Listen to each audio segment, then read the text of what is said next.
A fierce confrontation at Kangyabasi here in the economic capital Douala leave one person dead, two others are receiving treatment in hospitals still here in the country's economic capital Douala. Also ahead, tens of families in Makepe in the Douala 5 subdivision are now homeless after their houses were demolished. This Wednesday, we tell you their ordeals in this edition of the news. Organizers of the Anglophone General Conference table 3 questions to the people of the northwest and the southwest regions of Cameroun. And in the second part of this newscast, Dr. MUNDZU is going to be telling us why he decided to step down from the AGC. Those are headlines. We shall be right back with the details. Stay with us.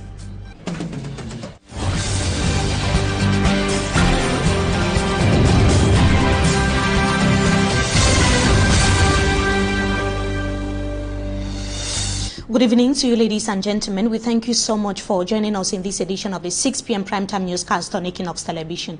We begin right away here in the economic capital Douala on a rather sad note. It was a long night for inhabitants at Kangyabasi. 2 persons have reportedly been hospitalized. One of them confirmed dead after a confrontation, a fierce one, of course, that took place at Kangyabasi neighborhood. That was in the early hours of this morning. A commotion ensued at Kangyabasi and extended to F, that was towards the village neighborhood in the Douala 3 subdivision, after a motorcycle was stolen from a bike rider who actually dropped a passenger at Kangyabasi. Details with Smanji Kangebre, who tells us exactly what happened this morning. His report.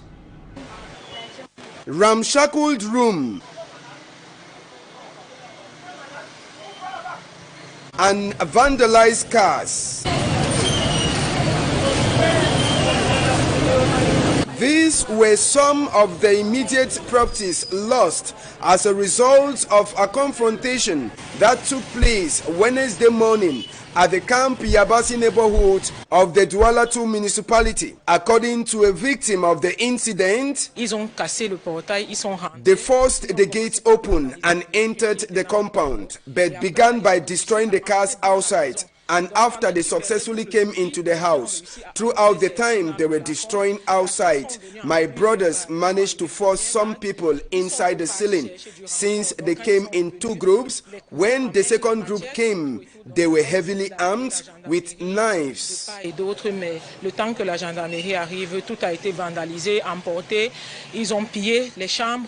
confrontation that occurred at the Kangyabasi locality, sources say, emanated after thieves made away with the commercial motorcycle of a rider.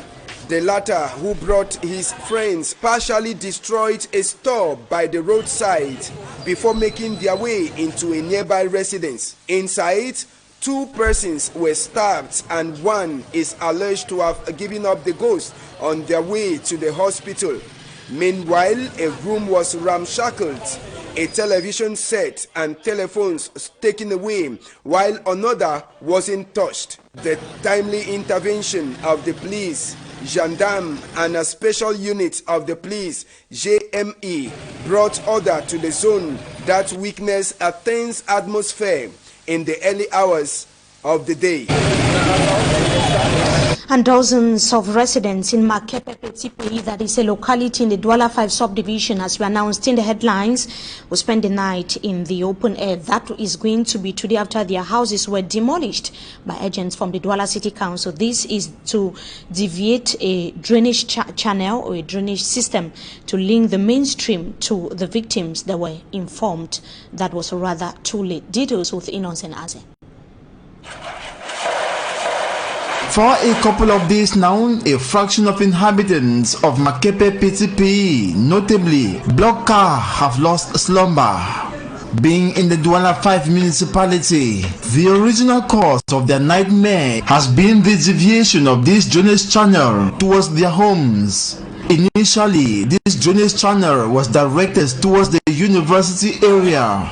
The new deviation implies most of the houses must be demolished. C'est depuis 2 ans que nous envoyons le drain venu. This inhabitant, who is a victim, holds that if they were consulted long ago, never would they be disputing with the administration. La population a beaucoup plaidé. que non, si c'est comme ça là, ça va beaucoup casser les maisons. Some of the homes had already been demolished and others abandoned by their occupants a year ago. D'autres sont quittés ici. Même celui qui suit la maison numéro 1 ici derrière, il a vidé la maison encore là. Vous pouvez constater. Since the start of the construction of this drainage channel 2 years ago, the aggrieved population say they are only being informed late. Et là, on est venu marquer le 29 pour nous dire que 48 heures à degré pire. Others were notified long ago. According to the people, this drainage channel is that of Makepe PTPE and not that of Tongo Abasa in Makepe when this document is consulted. Contacting the general manager, Joseph Fongangongang of the enterprise, delegated the task. He explains the deviation was modified upon the wish and demands of the population so that the drainage links the mainstream. He notes the decision to adhere to the population's demand was drafted in meetings held on the 10th and 20th of September 2018. A space of 10 meters was to be respected. Et la communauté urbaine aussi, pas de touchement de maître d'ouvrage, a validé le nouveau plan et nous sommes en train d'exécuter les travaux aujourd'hui. Victims decry injustice. They had addressed complaints to the senior divisional officer for Wori and the governor of the littoral region. After the government's delegates consulted, decided to give a move-on order to his subordinates. Considering their plight, measures were taken to ensure just few houses are destroyed to create a path for the drainage channel. C'est bien pour tout le monde, c'est pas l'ignorance. Unions in the northwest and the southwest regions of the country have been asked to choose between federalism, unitary decentralized state as form of government to end the current impasse. This is one of the 3 questions presented by the conveners of the Anglophone Conference in an open letter addressed to the people of the 2 English-speaking regions of Cameroun. For me, Armstrong Sander has the details. The letter of Christian Cardinal Toomey and co-conveners of the Anglophone General Conference opens with regrets on the postponement of the AGC to an unknown date. The men of God say Cameroonian authorities are responsible for this indefinite postponement, considering their failure to give an official authorization to the holding of the AGC, initially scheduled for November 21st and 22nd in Boya, southwest region of the country. The prelates, however, sounded optimistic that the conference will hold and preparations are on course, though they failed to state an exact date for the holding of the AGC. To get the people of the northwest and southwest regions actively participate before and when the conference shall hold, Christian Cardinal Toomey and co-AGC conveners addressed 3 fundamental questions. First, to get from the population what the causes of the socio-political and economic problems experienced in the Anglophone regions are. Secondly, the form of government which in their opinion can solve the Anglophone crisis, presenting federalism and the present unitary decentralized state. On question number 3, Christian Cardinal Toomey and AGC conveners ask if it will not be advisable for moral philosophy to be introduced in the educational system in Cameroon, given the ongoing crisis and the moral behavior of some of the actors. The Anglophone General Conference conveners ended their open letter by calling on individuals who, after answering the questions, still think that their preoccupations have not been taken into account or didn't feature in the questions to freely indicate. They reassure the population that their preoccupations will be taken into consideration when the conference will be convened. Concerns and answers are therefore channeled to the conveners of the Anglophone General Conference through an electronic address or the AGC conveners official Facebook page. And as the Anglophone General Conference is delaying to finally take place, tension continues in the northwest and the southwest regions of Cameroon. Activities were paralyzed in May 17. That was this morning after security forces reportedly brutalized some drivers as well as passengers. Some were injured as a result of the incident. Reasons why they decided to suspend their activities for several hours. The mayor of the Boya municipality had to intervene to call for calm. That is Boya, which is expected to host the third conference of the English-speaking population as far as the Anglophone crisis is concerned. Conveners are still convinced that though the conference has been postponed 2 times, the government would finally show proof of interest by issuing an official authorization. They met in Boya recently to talk about the strides made so far as the organizing or the organization of the Anglophone General Conference is concerned. Derek Jato tells us more in the following report. With the memories of the past still present and the present situation creating its own fresh memories, this is Moyoka subdivision, Saturday the 1st day of December 2018. The road is not only blocked by the Amazonian Defense Forces, but cars too are set on fire. December 4, mile 14 in Boya subdivision. An attack took place here between the Amazonian Defense Forces and the military just hours ago. The result, 2 cars burned and people wounded. The same story is reported in Moyoka subdivision.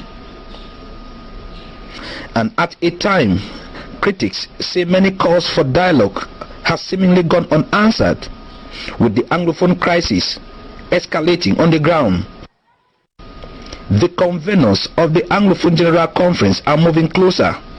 This is the first time we are coming out of Douala, because most of the meetings that the Anglophone General Conference have been holding took place in Douala. This time around we want to demonstrate our anchorage in the Anglophone region, because it's a problem that concerns the entire Cameroon, but the base is here in the Anglophone region, and that's why we came here in Boya. The Imam of the Baminda Central Mosque braved the tension to be in Boya.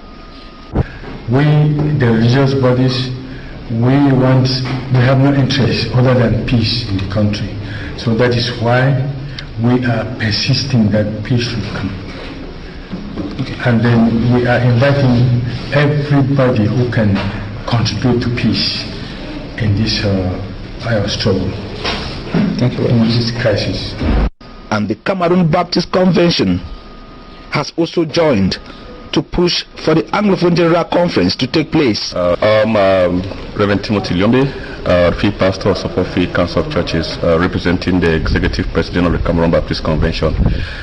This is my first time to attend this gathering, and I think I'm very impressed with the language that the conveners are bringing up for the All Anglophone Conference. I think the CBC is coming in with the message of love and peace, and we are looking forward to see that the socio-political crisis come to an end, because generally speaking it is affecting the church, affecting the entire community. Holding at the Synod office of the PCC in Boya and chaired by Christian Cardinal Tomi, Mr. Elliot Smith, the Anglophone General Conference coordinator, said the Boya meeting was to evaluate the strides made. And we was to kind of evaluate where we have been, where we have gone so far, and that's why we came here in Boya. At the moment, no date has been given as to when the Anglophone General Conference will take place, but the conveners are hopeful that it will be soonest. And in the second part of this newscast, we are going to be having as guest Dr. Simon MUNDZU, was the former spokesperson of the organizing committee of the Anglophone General Conference. He's equally former UN Secretary General's Deputy Special Representative for Ivory Coast. That was between 2014 and 2016. We continue with our newscast. On the sidelines of the International Volunteering Day, Davison Maimo took interest on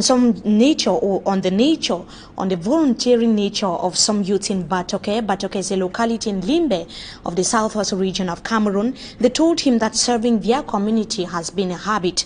The National Civic Service Agency for Participation in Development coordinated the Community Service Initiative. Davison Maimo has the details. Volunteering is a culture that is mostly practiced in our villages, called community development.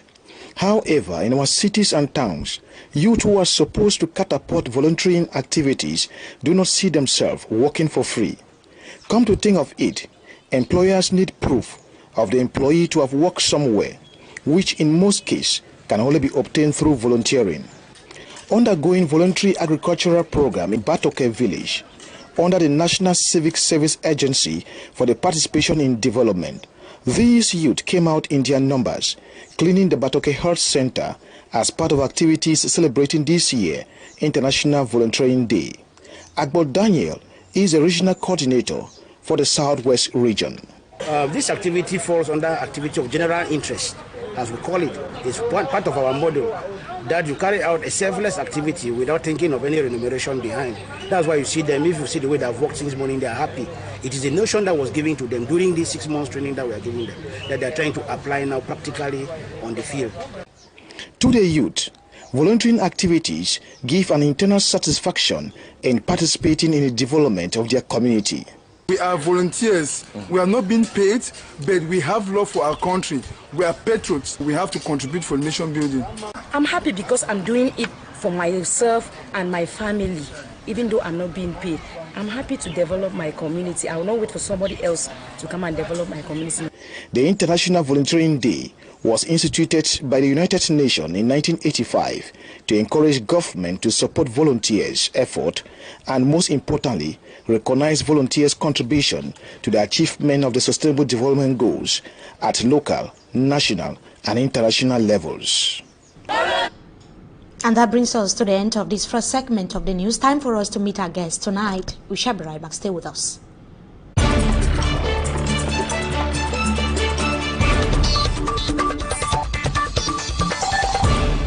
Once again, good evening to you, ladies and gentlemen. We told you earlier, our guest tonight is the former spokesperson of the organizing committee of the Anglophone General Conference, Dr. Simon MUNDZU.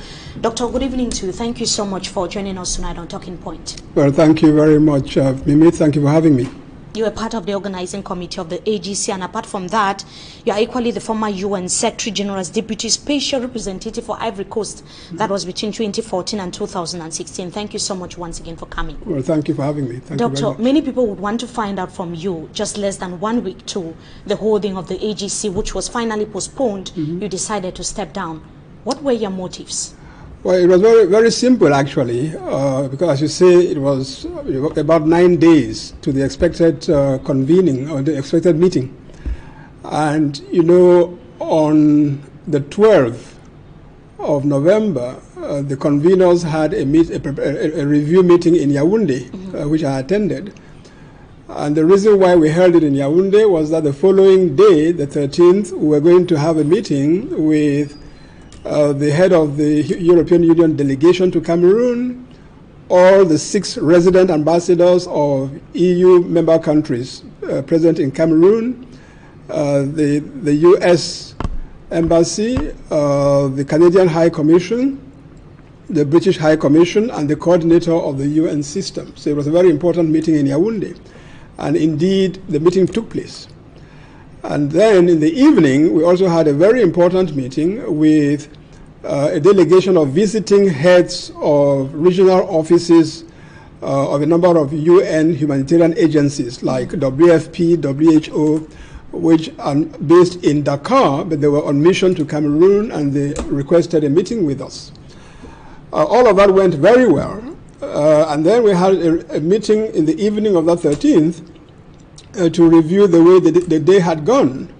And in the course of that meeting, the cardinal informed us that, considering that we had encouraged him to establish contact with Cameroonians in the diaspora, especially those in favor of independence or separation, he had taken our advice, our recommendation, and contacted them, and that he was astonished that quite a few of the leaders he spoke with indicated to him that they had no objection to the conference except the fact that I was associated with this organization.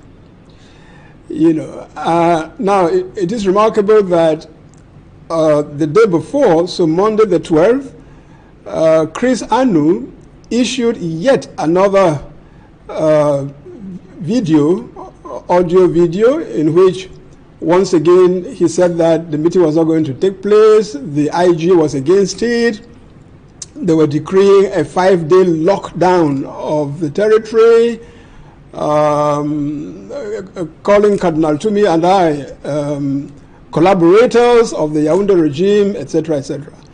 So putting all of that together, I said to the Cardinal and to the Right Reverend moderator of the PCC who were present, that if my person, if according to the Ambazonians or separatist independence fighters, if my person was going to be a stumbling block to the holding of this conference, then I think that the honorable thing to do would be to pull out, because everyone knows that I worked very hard in terms of advocating national dialogue for solving this problem, even harder in terms of gathering momentum for the convening of an Anglophone gathering of sorts, and that I worked very hard supporting the conveners in the preparation of the conference up to that point. So I didn't want us 9 days to the event to find that it didn't take place because of the person of Simon MUNDZU. But you said you were not the only one threatened. Yes, indeed. Even Christian Cardinal Tumi was equally under serious threat. Yes. Many are curious why you particularly decided to pull out. No, indeed. Whereas you were not the only one receiving threats. Yeah, maybe if it was only for the threats which I had been receiving for a very long time. Or let me say that there are two different issues. One was threats to my person, threats to my life. Now, those ones had an influence in my decision or my indication on that same day that even though I would support the convening of the preparation of the conference until the eve, I might not be in Buea, because we know what has been happening to people. And it's true that the threats against me had intensified of late, and they were very even specific. After the resignation? No, I'm saying before the resignation. What about after you announced your resignation? Well, since I announced my resignation, I haven't seen any specific threats, and they haven't been brought to my attention. Maybe they're circulating, but they haven't come to my attention. On the other hand, shortly after I announced that I was stepping down, you will remember Chris Anu and others, Chris Anu issued another edict, another decree from the interim government saying that they were lifting the 5-day lockdown, which was one of my concerns, that our people should not be subjected to 5 more days of unnecessary suffering just because Simon MUNDZU is coordinator of this thing. An indication that your presence was really the problem, according to you. That is what you think. Well, I mean, that is what the conference finally did not take place. No, I mean exactly because it was postponed. In terms of sequence of events, remember that we are on the 12th and 13th, and on the 12th and 13th, the threat to the conference, as reported by the conveners after the contact between the cardinal and our brothers and sisters in the diaspora, is that Simon MUNDZU is a problem. We are on the 12th and 13th. And so that decision was taken that we should I offered to rescue the conference, if this was the only threat, by doing what I did. Now, it transpired that 2 or 3 days later, the conveners got an indication from the government, which I understand was never formalized. It's not as if they received a formal letter from anyone, but they got a verbal indication, I'm told, from the Bureau of Buea, saying that the government would want the conference to be postponed while they take time to deal with a number of issues. What the conveners are actually waiting for. Yeah, Doctor, the conference, this is not taking place for the first time because the Anglophone crisis is as old as the history of Cameroon. Yes. There was the AACC, the AAC1 and the AAC2, and Cameroonians, especially the English-speaking population, are aware of the role that you actually played.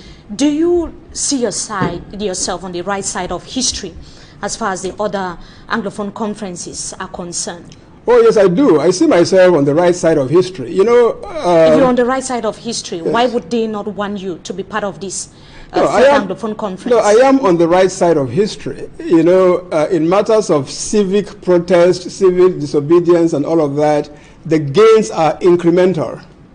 Already in 1993, it was a major breakthrough for us to organize a gigantic meeting of that kind of Anglophones. Now, in the intervening 25 years or so, the movement lost steam. A new episode emerged. Not only the movement, but the resolutions. What became of the resolutions? Exactly. Because now, that's the question many are posing, asking. Many are asking that question in terms of we met, we resolved, we proposed, and then nothing happened. What makes you think this time anything would happen? Did you do your best to make sure that some of the resolutions were taken into consideration by the government of Cameroun? How far did you go, we did in terms of conveying the resolutions to the government. And that was all? And that was all. We were not the government. You couldn't get the government to do so more what were you than that. planning to do this time? What I'm saying that, I'm drawing attention to the fact that there are two critical game changers now, and I think that we ought to be constantly aware of that.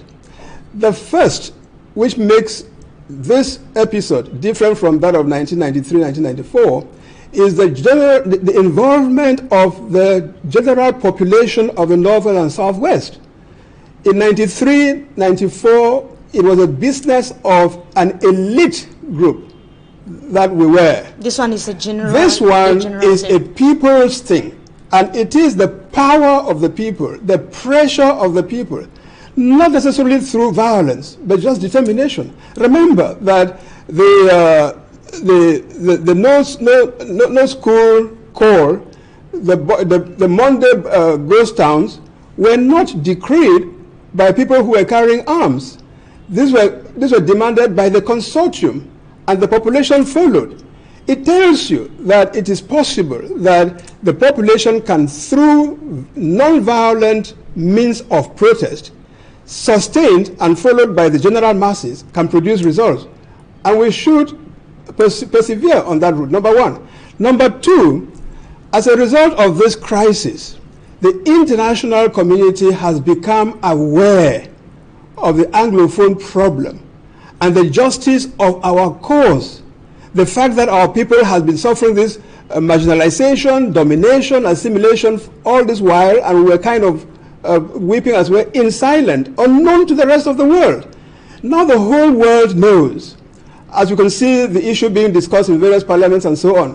What I say is that when the issue is discussed in those parliaments and go through the records, Mimi, you'll find that they do not take the approach of supporting separation. Could that be some sort of sign of hope? Yes. On the possible solutions coming anytime soon, because this crisis has been going on for close to more than 2 years now. Absolutely. I believe that with the international attention being focused, with the fact that there are all these ramifications on our society, 1993, 1994, there weren't people in the bushes. There weren't people in exile. There weren't people as refugees. The houses were not burned. So there is the humanitarian dimension of this crisis, which is attracting the international attention. community. And through that, we have an opportunity now. We have the best opportunity to make a political push in terms of advocacy in the international community. But once again, I say that is in terms of a return to a structure of governance that puts an end to our grievances without necessarily amounting to a separation, a breakup of the country. You still maintaining your federalist absolutely, stance? Absolutely. Doctor, before becoming the Deputy Special Representative for Ivory Coast, you equally serve the United Nations in different capacities. The government of Cameroon has actually created a committee, announced the creation of a committee, that is the Disarmament, Demobilization and the Reintegration Committee. We saw what happened in Ivory Coast, where you were representing the United Nations. We saw what happened in Namibia, Liberia and other countries in the African continent. What is your take as far as this move by the government of Cameroon is concerned? Because many are arguing that it's not timely. What is your view, Doctor? No, I mean, you're right to highlight the fact that I worked in those settings, because indeed, in a UN peacekeeping mission, an integrated mission such as we've had in the last many places in the last 20-30 years, there comes a point where the demobilization, if you like, the disarmament, demobilization, reintegration, and even reinsertion, so you can have a second hour of ex-combatants, becomes critical. At this point in Cameroon, now, at this point in time in at Cameroon, this point in time in Cameroon, I have to say that particularly the I'm astonished. I was astonished to hear this announcement by the government creating this national DDR committee for various reasons. Number one, you just mentioned timing. It is unusual that you create a committee for disarmament, demobilization, reintegration when hostilities are still on. You can't do that. You can't carry out an operation like that in the midst of an ongoing war. It doesn't happen. So I don't understand why the government is proposing this at this time. Number two, when you have a DDR program, it results from agreement between the belligerents, between the fighting forces on both sides or all sides, if there is more than one side. That it's time for us to cease fire and they come together. You know, so you cannot, again, in a conventional DDR, this one sounds a little unconventional, you don't have a unilateral DDR where one of the parties says they are disarming. Now, and then number three, what is remarkable about this, when I read the decree, is that it seems to me rather more as an incitement to desertion of armed group fighters, because the offer of peace is not addressed to the formations, like the commanders of the armed group fighters, taken alone or as a group. It should be an individual individual fighters. So which might not really be productive. Exactly. So it might not be productive. So Doctor, before we go, because time is against us, if you were called into the new government of Cameroon, because Le réveillon de Noël, un moment privilégié de partage.